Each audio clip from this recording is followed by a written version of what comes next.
তার মানে এগুলা প্রত্যেকটা একটা করে উপসর্গ। কেন? কারণ এগুলা হচ্ছে শব্দের শুরুতে বসে এবং নতুন অর্থবোধক শব্দ গঠন করে। যেমন উপসর্গ কোন জাতীয় শব্দ? প্রশ্ন এসেছিল জাহাঙ্গীরনগর বিশ্ববিদ্যালয়ের C1 ইউনিটে 25-26 সেশনে। প্রশ্ন হচ্ছে উপসর্গ কোনগুলো, আগে আমরা সেটা খেয়াল করব। আমি একটা শব্দ লিখলাম হচ্ছে উপ, কিংবা লিখলাম পুরো, কিংবা লিখলাম হচ্ছে আ। তো এইগুলোর উপ, প্র, আ এদের কি নিজস্ব কোনো অর্থ আছে? এদের নিজস্ব কোনো অর্থ নাই। তার মানে এগুলা প্রত্যেকটা একটা করে উপসর্গ। কেন? কারণ এগুলা হচ্ছে শব্দের শুরুতে বসে এবং নতুন অর্থবোধক শব্দ গঠন করে। যেমন উপ, এদের সাথে যদি হার যুক্ত হয় তাহলে উপ দিয়ে উপহার, প্র দিয়ে প্রহার, আ দিয়ে আহার, তার মানে নতুন অর্থবোধক শব্দ গঠন করতেছে। উপসর্গের কাজ হচ্ছে শব্দের শুরুতে বসা এবং নতুন অর্থবোধক শব্দ গঠন করা।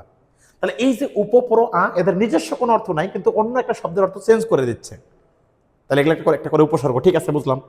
কিন্তু যেহেতু উপসর্গের নিজস্ব কোনো অর্থ নেই, নিজস্ব কোনো অর্থ নেই, তাহলে আমাদেরকে মনে রাখতে হবে, আমরা যখন 9-10-এ পড়েছিলাম তখন আমাদের পদ প্রকরণ ছিল 5 প্রকার: একটা বিশেষ্য, একটা বিশেষণ, একটা সর্বনাম, একটা অব্যয়, একটা ক্রিয়া। বিশেষ্য, বিশেষণ, সর্বনাম, ক্রিয়া এই 4টা ব্যতীত আরেকটি ছিল অব্যয়, যার নিজস্ব কোনো অর্থ নেই। তার মানে উপসর্গেরও অর্থ নেই, আবার কি অব্যয়েরও অর্থ নেই। এই কারণে বলা হয় এই উপসর্গ হচ্ছে এক প্রকার অব্যয়। উপসর্গ হচ্ছে এক প্রকার অব্যয়। তাহলে রাইট আনসার কি হবে? অব্যয়। ধন্যবাদ সবাইকে।